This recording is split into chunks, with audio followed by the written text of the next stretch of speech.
Gracias por continuar con nosotros en Primer Plano. Como le anunciamos, nuestro invitado, que no es invitado, que es parte de este elenco, el doctor Marino Elsevi, la Cátedra Jurídica de la República Dominicana. Cada vez que yo tengo un tema que veo mucha gente opinando, me gusta ir a la fuente del doctor Marino Elsevi. Doctor, gracias por estar con nosotros, como siempre. Bueno, aquí estoy en tu programa que es nuestro. Mire, la primera pregunta es que esto es caliente. ¿Qué pasó? El caso Gavilán, primero, defíname eso porque la gente está extrañada de que aquí borran ficha.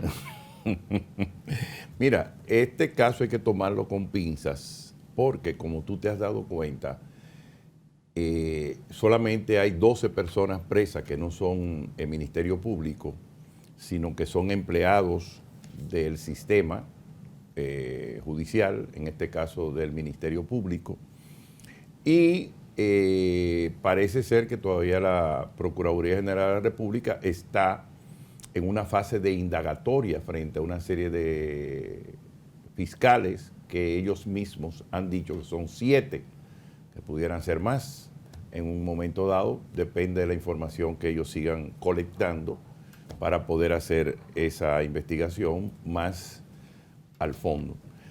La gente, bueno, la otra parte que te iba a decir también es que si se trata de un procurador fiscal, el tribunal competente y la medida de coerción tiene que ser solicitada ante una jurisdicción superior, que en este caso es la Corte de Apelación. Entonces, los que tienen en sus manos la investigación tienen que ser procuradores de corte, y a su vez en la Corte de Apelación Penal es que se lleva a cabo la investigación, la indagatoria y el debido proceso. Si es un procurador de corte o un procurador adjunto, entonces cae en manos de la Suprema Corte de Justicia y hay que designar a un juez de instrucción de la Suprema Corte de Justicia para que las indagatorias la controle el juez de instrucción que designe la Suprema Corte de Justicia. Ahora, volviendo al tema. Hace mucho tiempo aquí se ha perdido la visión de los abogados de la época de mi padre, de la época de Pina Acevedo, la época de Héctor Sánchez Morcelo, de Froilán Tavares, de Bienvenido Cantos Rosario, de Augusto Sánchez Sanjay, de esas oficinas, la oficina Peinado, aunque no llevaba asuntos penales, pero era una oficina muy completa, donde estuvo incluso el licenciado Polibio Díaz. Estas oficinas tenían un concepto con relación al tema de las personas que eran involucradas en los tribunales y que tenían una actuación o habían sido sometidas a la acción de la justicia. Hubo unos talentosos que en el sótano del Palacio de Justicia, que muy poca gente lo conoce y no sabe dónde está, y hay fiscales que han pasado por ahí y no saben que eso existe ahí abajo, se llevaron esos expedientes y lo botaron, porque eran expedientes viejos. Con eso también desmarcaron a mucha gente de expedientes que eran propios, que tenían que haber sido, diríamos, clasificados, y que existía una clasificación escrita en libros récord, numerados y sellados y foliados conforme a la usanza de aquella época. Todo eso lo hemos sustituido ahora mismo por las máquinas, por las computadoras. Entonces las computadoras crean una página, un folder, y ese folder parece que lo han extraviado, lo han anulado, lo han, diríamos, sacado del sistema para entonces no consignar situaciones personales de personas que han sido involucradas en hechos penales y que han querido borrarle esa situación. Yo quiero que usted me explique, doctor, porque hay dos cosas. Yo sé que hay lo que los teóricos llaman la ficha de control. Usted cometió un delito, eso está en Estados Unidos, usted cayó preso por tráfico y su registro, todo su registro, su historial aparece. Claro. Pero de ahí a que usted cumplió una condena pagó. Entonces cuando usted va a buscar un documento, le dice, no, que fulano está fichado. Sí. Lo que pasa es que aquí... Porque se supone que si ya yo cumplí mi condena, porque un tipo me quería, voy a poner un extremo, violó a un hijo y yo le di y lo maté. Cogí 10 años preso, cumplí mis 10 años. Perfecto. Y después salí yo, soy hombre serio. Bueno. Cometí un delito, violé la ley, pero cumplí con eso. Pero después, para el resto de mi vida, entonces yo cargo con eso que no solamente la ficha de control. No, lo que pasa es otra... Déjame darte una idea jurídica del tema. Ajá. Si una persona en su vida cometió tantas infracciones, X, pero vamos a poner una infracción criminal, mató, robó, calificado con 4 o 5 personas más, se constituyó en banda, etc. Esa persona, Juan Pérez, en la policía cuando llega, que lo apresan, le abren una ficha de control, una fotografía y lo identifican. Eso sirvió mucho para los robos. El departamento de robo y el departamento de homicidio tenía un cuaderno, ahora tienen una computadora. Entonces, yo recuerdo cuando el general Mario Peguero Hermida decía fulano, decía, dame la característica. Ese roba carro. No, dame la característica. Él es así o asado. Un rubio con los ojos amarillos, que sé yo qué. Ven. Y se robó un carro. Y le buscaban entonces un libro. Entonces lo ponían a la persona que lo había identificado. ¿Se te parece a ese? Por el lugar donde vivía, etcétera. Era muy manual. Sí. Ahora, yo me imagino, la policía tiene unos perfiles extraordinarios con esta tecnología que existe. Lo que pasa con el tema del control es lo siguiente. Fíjate cómo los otros días a un expresidente del colegio médico lo hacen preso. ¿Por qué? Porque existía una ficha, existía un registro de una actuación de él y la policía no lo había eliminado como para no ser perseguido. Nadie puede sentirse enojado de que si usted cometió un crimen, la policía tenga un registro de ese crimen que usted cometió. Lo que vuelve a suceder y lo que te quiero explicar ahora un poco más extenso es lo siguiente. Si una persona comete un crimen y lo condenan a 10 años o a 20 años, depende si hay circunstancias atenuantes, excusa legal de la provocación, etcétera. Bueno, cometió el crimen. Cuando dan esa sentencia, y esa sentencia es definitiva, también tiene que estar registrado que esa persona ya cumplió, como tú bien dices. Sí. Pero ¿qué resulta? Hay otra actuación que los abogados no están haciendo. Si una persona comete un crimen, cumple con su condena, hay que solicitarle al juez de primera instancia una rehabilitación de esa persona. Y con esa sentencia usted queda rehabilitado en nuestra sociedad. Los abogados de esta época no han querido hacer eso porque le era más fácil ir a la Procuraduría, conseguirse un talentoso y borrarle la información, no solamente de que no cometió el crimen, sino algo que han dicho algunos amigos en televisión, que lo ponen como si esa persona ni siquiera hubiese existido en los registros policiales. Entonces, esa es la situación que Operación Gavilán, producto de la amenaza que se le hizo a Miriam Germán, ha ido investigando, porque me imagino que la magistrada Miriam Germán ha dicho, bueno, pero ¿y cómo este individuo pudo hacer eso y no tiene ningún antecedente? Investíguenme eso. Sí, el abogado de ese señor dijo que no, que cómo va a ser si el hombre no tiene ningún antecedente penal y mírenlo aquí, que... No, a mí mismo me extrañó, digo, bueno, un tipo con historial, pero hay gente que tiene un historial delictivo que en la policía sabe, que no han caído por la primera vez, pero los policías lo saben. Pero claro. Y te dicen, no, es fulano, él no ha caído, pero... Mira qué pasa, aquí, después que mucha gente se fue a los Estados Unidos, han habido muchas situaciones escandalosas y escabrosas. Cuando ese control lo tenía la policía, había un control muy estricto, pero también habían sus situaciones de darle chance a la gente. Porque la ficha era una ficha política. Sí.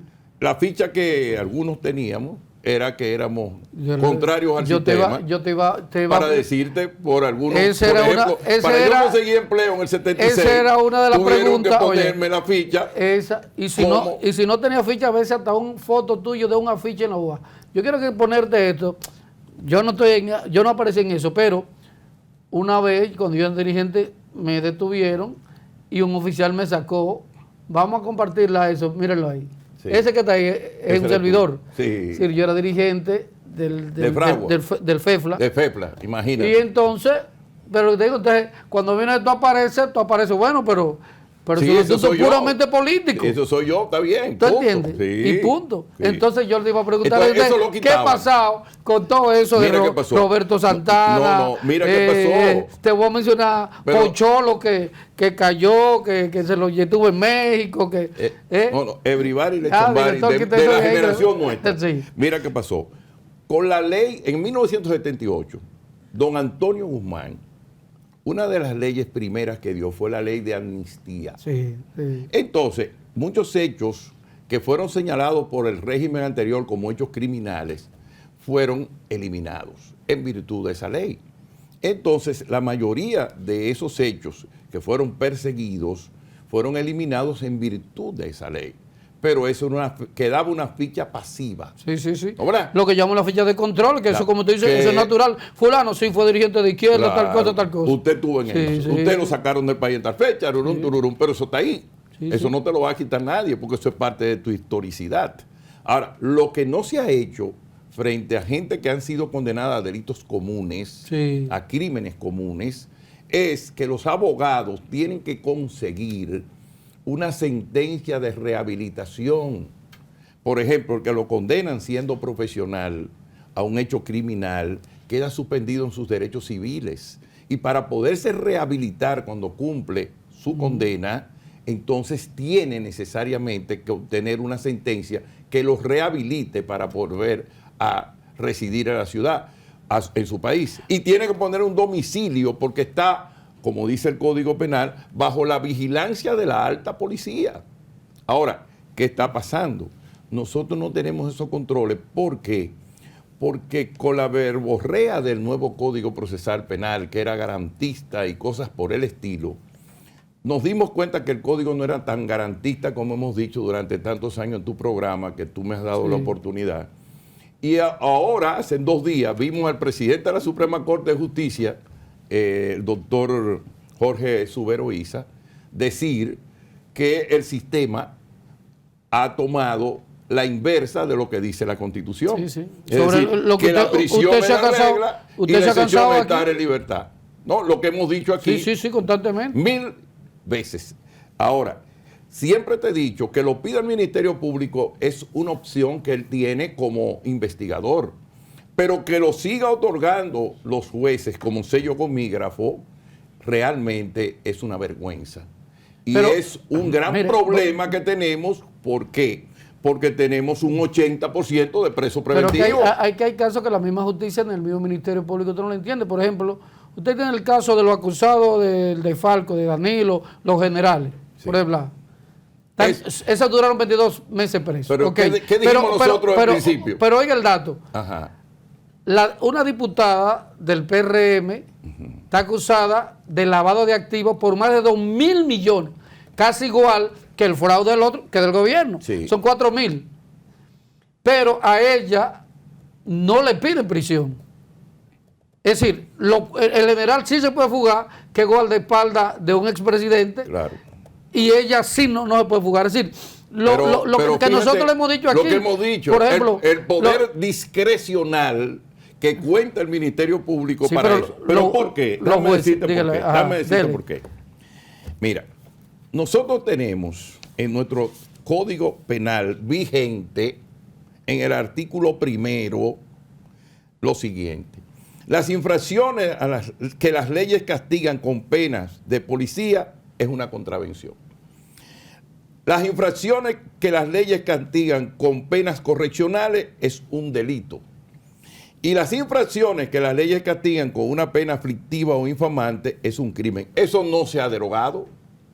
Sin embargo, el grupo de talentosos que tomó el Código de Procedimiento Penal como una pancarta para hablar disparates y desconocer el código y darle al Ministerio Público esos poderes que tiene, que son arbitrarios, porque todo lo que es discrecional es arbitrario, como le dije en su momento a mi querido profesor Pellerano, y él me admitió que tenía razón en una conversación junto al doctor Pina Acevedo, y en ese entonces, cuando ya se iba a poner en funcionamiento el Código de Procedimiento Penal, junto a un gran amigo que hoy es viceministro, Jesús Félix, eso que le dije, hoy tengo la razón y me dediqué a esperarlos.